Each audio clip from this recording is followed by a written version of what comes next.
Okay, the initial verse, the Tathagata spurs us to advance in our practice, to turn to the great teachings and awaken. So, therefore, we want to become an enlightened being, a meaningfully enlightened one, then you could turn to great teachings. So, how do you describe an enlightened being? One who is awakened, and this is what it is. Okay, and what the Buddha said is to be fully awakened, you got to go to the great teachings, the great Dharma vehicle. He gradually guides us to the true vehicle Dharma, which is on the great teachings, by only taking joy in a small path. Then we remain stuck, never leaving the professional, and the professional being the small vehicle teachings.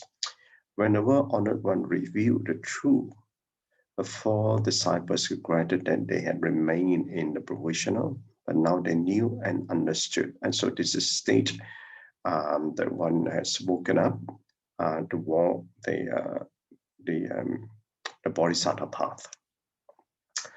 So that's the essence of my Master's contemplation through the initial verse. After many years, at the time of the Lotus Dharma Assembly, the four achieved a great realization.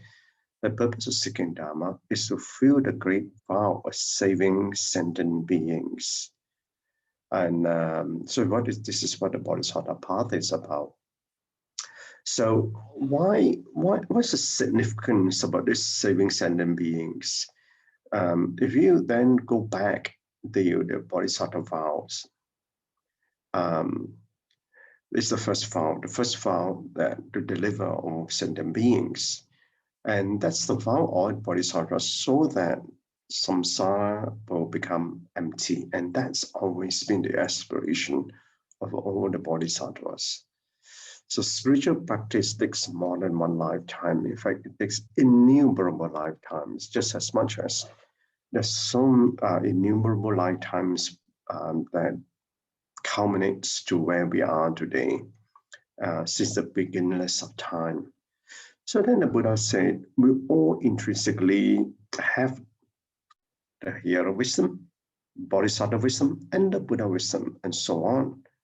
So, in other words, if we have the Buddha wisdom, and the Lotus Sutra encompasses all the other sutras, so therefore, to walk the Bodhisattva path, and we would then have the hero wisdom as well, because we need to understand the small vehicle teachings, and ultimately then enter the norm Buddhahood. So the Buddha had used all kinds of methods to spur us in body and mind to engage in diligent practice and eliminate afflictions from our minds to attain the pure thoughts. So here it is important to understand that the doorway to enlightenment is through the mind. Okay, so much that we cultivate in our practice in virtues, which are all the virtues of the heart, especially that culminates at the end of the day to have the great compassionate heart. At the end of the day, that's why I've mentioned to you all that even when you go engage in activities of the heart, then you must also learn to know what you serve. And that's the one that you can gain from your compassionate activities. So right after the prajna period, the Buddha then reviewed the wondrous existence within emptiness. So obviously the prajna period talk about the emptiness in the Dharma Sutra. And what is important, but emptiness cannot just, if one graduates towards entirely on the emptiness, that's what the master saying, then one would not be appreciative of one's existence. So this wondrous existence was taught during the sutra on infinite meanings, and he taught everyone to go among people and walk the Bodhisattva path. So this existence become wondrous only when we walk amongst the people. And that's when and that's where the existence, the wondrous existence, can be realized amongst the people.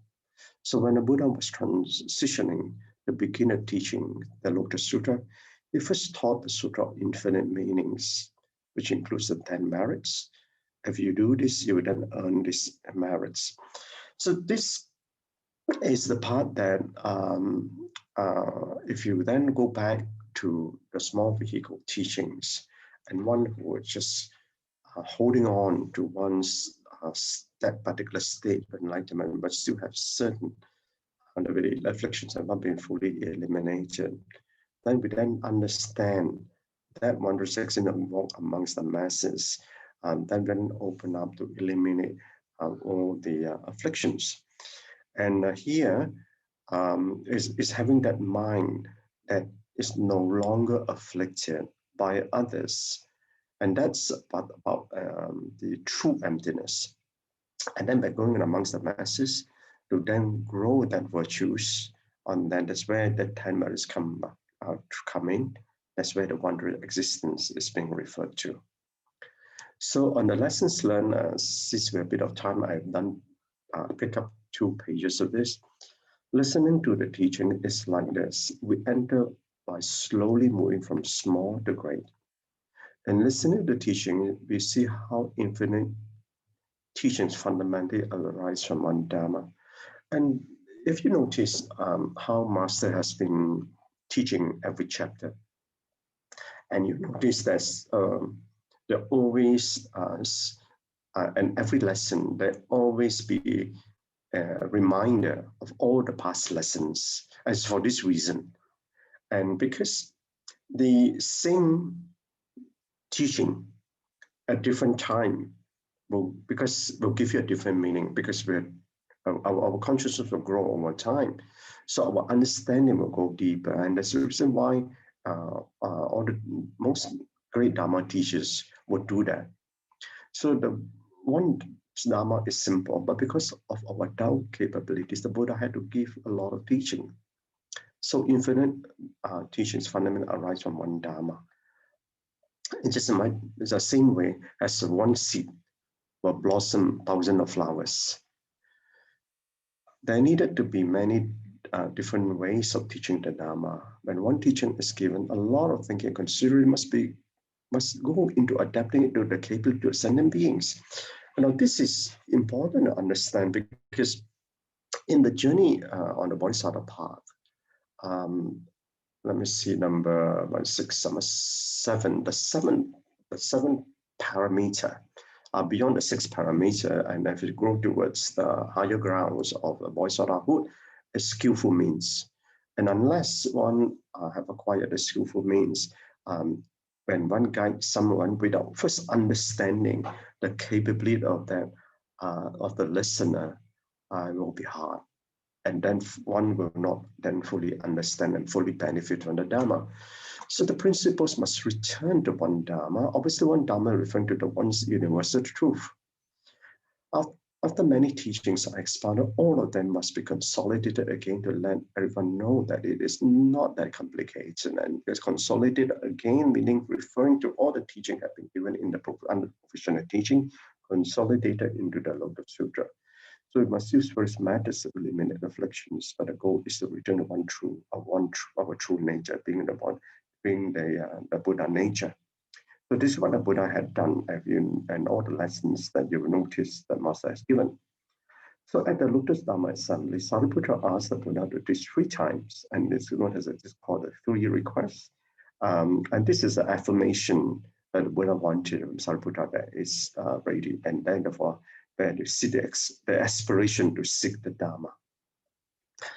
So, thus, after more than 40 years, the Buddha finally began to teach the Lotus Sutra. In the process, he also taught the Surangama Sutra to help understand the power of samadhi in the Buddha's mind. One of the lessons in Surangama Sutra is the encounter by Ananda of this particular lady was of the lower caste, because of his, Ananda is a very soft-hearted person, and later on that led to the pursuit of that young lady on Ananda. And and obviously he nearly fell into so-called the trappings of the worldly life, and then he was awakened at last minute and then repented in front of the Buddha, and that was one of the teaching of Surangama Sutra. The mutual nourishment of samadhi and wisdom help our compassion and give us a way to go among people. And this part about the samadhi, and this is samadhi, and that's where if that's what the Buddha was trying to teach Ananda, is that if he uphold this power of samadhi, then one would not be able to fall into those trappings. And for us as householders in practice, we have all this all the time, in fact, every day. And so this is where, if you look at the other side of the coin, is that because it's like this, then the condition to practice in samadhi is when it gives you the great opportunity to do so. So we can illuminate the ultimate reality. But how do we express wondrous existence and emptiness, the ultimate reality of true suchness? By going among people and penetrating the Dharma nature of the truth, penetrating the Dharma nature of true suchness. And that's what we need to do. And that is where obviously it's easy to say, it's obviously difficult to practice, but obviously that's the reason why I also say it has to be gradual. We can easily see very clearly by opening, revealing, and entering the Buddha's views and understanding. And that's what we have to do and enter the Buddha's mind. So if I were to combine this, and I think it was yesterday or the day before, although the transcripts say Bodhisattva's mind, but you look at it, Bodhisattva is actually developing that heart of compassion. So it's a part of the Bodhisattva and the mind of the Buddha, that if I were to combine the previous lesson and this one. So in contemplation, have the courage to leave your worldly ways of living, to embrace the spiritual ways. But we are householders. Can we leave our worldly ways of living to embrace the spiritual ways? Of course we can, if we understand the Dharma and see the emptiness in those worldly ways. So have the courage to face up to your life becomings, no matter what. Meaning the life becomings that will come to us as a householder, either in the form of lessons or responsibly or debts. We have to face up with them. But if we then have the courage, meaning if you have the courage not to be afflicted by your emotion and your reaction and your affliction. So you have designed your own karmic blueprint. So live in it. So how did this karmic blueprint was designed? It was designed by our past life. So we can't say that I don't like it. I mean, it's done. I mean, it's just in the same way that in our worldly ways of living, we have said something, we are undertaken to do something, we got to honor our word. It's just that we've forgotten what we honor, and that's a problem in this life. So whilst the teachings are given to all, only you know how to apply the teachings to your life. And these teachings, this is why by us entering into the Dharma doors, how did the Buddha enter the Dharma doors? Through all his past life experiences. So in much the same way in our life now, when we apply the teachings of our life, there are lessons that we can learn well. So then you enter the uncharted territories of your life. What are these uncharted territories? These are things and experiences you have not learned. And this is why one can grow in life through experiential learning. Then the teachings have been given, just apply them. So in relationship, harmonious relationship, the practice of humanity is for the transformation of the physical life.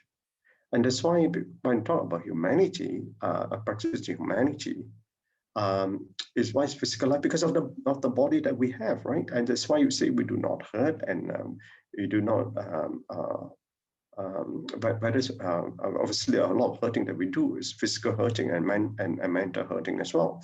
because of body.